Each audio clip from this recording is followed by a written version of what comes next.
Hi, my darling, my wonderful people. It's raining. I'm back in Bombay from Goa. I just had a bath. I guess you can see. I'm just wearing some lovely loose clothes and some distressed jeans. I have to show. Do you know where you're sitting right now in my house? So you've come here to chat with me, and I have asked you to sit on my lovely rocking chair. You don't believe me? See you rocking. Okay, so what's the time right now? It's noon. It doesn't feel like it because it's just been raining since last night a lot. Okay, and it's beautiful weather. How is it where you are? Where are you? Today I'm going to talk about, of course, you know from the title, I am talking about a beautiful book that I read recently. It's called Lanny by Max Porter. So I always ask for recommendations, book recommendations, series recommendations, and movie recommendations. Mainly book recommendations on my channel here. And since we are such a sweet, cozy family, I have some beautiful people here from around the world who have been sharing a lot of book recommendations. And this one was recommended by the very, very sweet, generous, and seriously not stubborn, but stubborn horse. He said that he or she, I'm really sorry, I'm not sure. So stubborn horse said that there are a few books I should take a look at, and they're very different, very dark, very intriguing, and just very, very different series, and quite interesting, intense also. So I think there was Winter by Ali Smith, there was Autumn by Ali Smith, there was Lanny, and I think there were a few others which I am not sure. I don't remember right now. Okay. So I checked out the books and I have got a few, and Lanny was the one I picked up immediately. Firstly, because of the cover. Okay.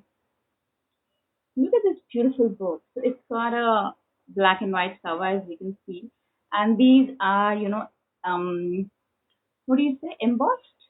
Uh, Yeah, I think that's what the term should be, embossed. Yeah. So these, they are, you can touch and feel them, like they are rising up from the sheet. So it's beautifully done. It's a very different, unusual book cover. Yeah. Okay. Very, very, very pretty. This is the back cover. I'm going to read it out for you. So the book has been published by Faber and Faber.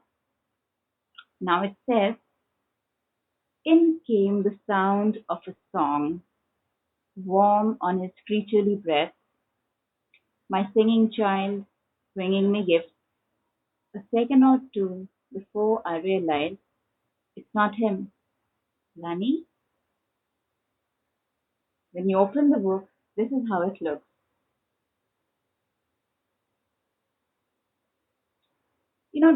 The my phone camera is not capturing the colors that well, but this is quite intriguing. This art, okay. So let's see what the book is all about. Okay, not far from London, there is a village. This village belongs to the people who live in it and to those who lived in it hundreds of years ago. It belongs to England's mysterious past and its confounding present. It belongs to Mad P, the grizzled artist, to ancient Peggy, gossiping at her gate, to families dead for generations, and to those who have only recently moved here. But it also belongs to dead Papa Toothwort, who has woken from his slumber in the woods. Dead Papa Toothwort, who is listening to them all. Strange, audacious, and wonderful, a song to difference and imagination, to friendship, youth, and love. Lanny is the globally anticipated new novel from Max Porter. Now, who is Max Porter? I had not heard of this author before, unfortunately. And thank you, Stubborn Horse. I am definitely going to check out his other books. So, Max Potter's first novel, Grief is a Thing with Feathers, won the Sunday Times, Peters, Fraser plus Dunlop Young Writer of the Year, the International Talent Thomas Prize, the European Literature Prize, and the BAMB Readers Award, and was shortlisted for the Guardian First Book Award and the Goldsmith Prize. Max lives in Bath with his family. I'm sorry if I pronounce some of the award names wrong. I'm sorry. Okay. So um, it's as you can see, it's not a very huge book. It's how many pages? This is about 210 pages. Okay. Okay. So reading this book was like not just visualizing and seeing, but also uh, it is a very sensory book. If you know what I mean. It's a very sensory book. The moment I talk about the book Lanny, I can smell freshly wet grass, freshly cut grass, freshly wet earth. I can smell. This book has the power of not only giving you a visual uh, experience of what the village is like, what the characters are like, what they are going through, but also it helps you dive in right inside and also smell what the characters must be smelling. So it's so powerful that if they're talking about the garden or the forest that's covered with grass or anything like that, or even a cup of coffee, you can actually smell it. I don't know how this writer does it, but it does. It does come off like that in the book. Now the book is really interesting. There are many layers to it. Okay, I will say that in a way, it's a look at our society, at what we have become, and also at some of the things that we think are so important for us, and we try to hold on to them. But you know, some things happen in life when we are shaken up, and what we thought of as comfortable and something that's always going to be around for us gets shaken up a bit or changed a bit, and then how we cope, how we adapt. And during those moments, we also find out, who our true friends are, who our true well wishers are, who are the people we really want to be connected with in life. These things happen a lot. I mean, I could very, very well connect with the book. The book is dark. The book has many layers. Once you read it, the first time you read it, you might just flip through the pages, reading it like a story.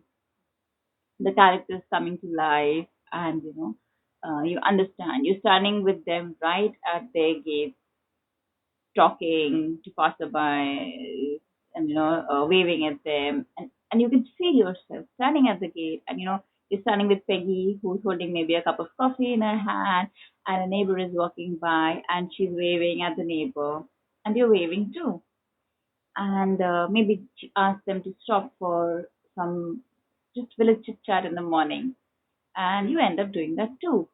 You see yourself sitting inside their living room. You see yourself sleeping in their bed at night when you can hear the crickets outside. Um, when you can definitely feel yourself inside the book, in the village, in the spots where Lanny is. You can sense yourself um, sitting and watching Matt Pete make his art, do his sketches, sitting around and using some charcoal bits and pieces to, give the final touch to his paintings or his sketches. It just, I think this book is very, very sensory. It's okay. So if you've enjoyed reading books by Neil Gaiman and Haruki Murakami, you will understand a bit of the style that Max Porter has, but it is not at all same. It is somewhat similar, but it's not the same. Haruki Murakami still has a very otherworldly kind of effect in his books, always. Okay, there's always a hint of the paranormal, the other world people, and the strings that pull us or whatever. And Neil Gaiman has a sort of fantasy going on in his books that merges with reality. In Max Porter's Lanny, I felt that there was definitely a lot of reality, but there were some elements of, you know, not fantasy, but something there. It's something like when you have that feeling that you're in the room, you're sitting alone, but you suddenly sense that you just turn and feel as if someone was there right now, or somebody is around me, but you know for a fact that you're alone in the room, but you feel that you're not alone. You getting what I'm saying? So this book gave me that sort of feeling, and it's super super sensory. It's just I can still smell the cut grass. I can still smell the water sprinkles on the earth. I can smell the garden. I'm just so happy I read this book, and I'm so so thankful, Stubborn Horse. I'll not say thankful because I think you're my friend, so you should recommend books to me. I won't say thank you, and I'll not put our friendship down. So yeah, I'm so happy that you recommended this book to me. I really like it. What else is going on? So yeah, so in a way, if I've not mentioned it earlier. So I keep going to Goa so often. So I have a home in Goa also. And there we have a huge garden and everything. So when I was reading this book, I was reading this book in Bombay, in my Bombay home. Okay. So in Bombay, I don't have a garden or anything. You've seen that I have my plants in my balconies and all. But in my Goa home, I do have a lot of garden space and all. So while I was reading this book, I could actually see myself in that Goa home. And my home in Goa is actually in a small village which has a population of just about 1,000 people, which is unimaginable in the city where I currently live in Bombay. Just 1,000 people is unimaginable. You have lakhs and lakhs of people. So you see how we are closely packed in together, right? So the concept of space, the concept of fewer people, small community in Bombay is very alien, but it's very, very true for where my home in Goa is. And I could feel, I have actually, it's happened with me, right? That I am making tea in my kitchen, and the doors are open. My home doors are open, and the boundary wall of my villa, right out there is another family. There is another villa, and my neighbors are there. So we have a short boundary wall. Okay, so then I was making chai or tea, and then I saw my neighbor. He was just sweeping his courtyard, so I just popped out and I said, "Hey, I'm making some tea for myself. I'll get you a cup." So my neighbor said that we are making some something else. So okay, like that kind of chit chat, which we don't see here in the big cities, but I so can connect to this book. And towards the end, there's a sense of what's going on throughout the book. And in the end, when it actually is revealed what happened, and then there is a lot of insight you get into personalities, how people go about behaving with their neighbors, or how people actually behave in social circles. There's a lot of understanding of hypocrisy, of how honesty and fake personalities work. And there's a lot of interplay going on. So I really, really enjoyed this book. Stubborn Horse. If you make a video or if you open up your YouTube channel, please do these reviews. I would love to hear your views. And till the time you do that, please let me know here what your interpretation and your thoughts about the book are. Stubborn Horse, I'm talking to you especially. I would really want to know what's going on in your mind about Lanny. And Anna, I want you to read this book. You will love it. I know you will. So I definitely want you to read this book, Anna. Yeah. And once you read it, you have to let me know what you think about it. I think Stubborn Horse would like to know more about what people thought about the book that was recommended by Stubborn Horse. So, yes, I will lift you off the rocking chair now. Yes, I'm pretty strong. I'll get up.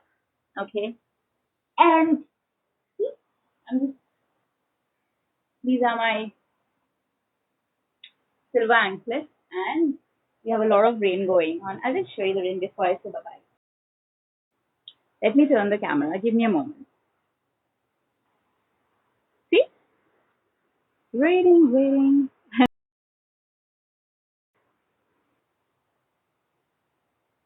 So, now, and my parents are here. So I'm very lucky. I'm being really, really pampered by them. So some days my mom wants to cook for me. Some days my dad wants to cook for me. I call them Ma, Baba. Ma is my mother, obviously. Baba is my father. So they're really pampering me and they're giving me all delicious homemade yummy yummy meals. So I have a lot of time on my hands. I can just work and read my books and sleep as much as I want. They just pamper me so much. Uh, I am going to take them soon, so I'll show you that again. And for now, water is in a lot of rain. I'm going to say bye bye. I really love you guys, and I know there was this person who was trolling me. They were Jyoti Dhole, something like that. Some of you have commented that you have reported, and some of you have reached out to me and said that you have reported and that you're not very happy about the fact that they were trolling out here. I'm so lucky. I'm so lucky to have you guys in my life, and not just guys, girls, all of you people in my life. It's just so beautiful. So if anybody bullies you, bully them back, bully them back, and just don't let them continue that. And I'm sending you so much, lots of lots of smiles because I love you guys. You mean a lot. You're wonderful. So much, so much. Bye bye.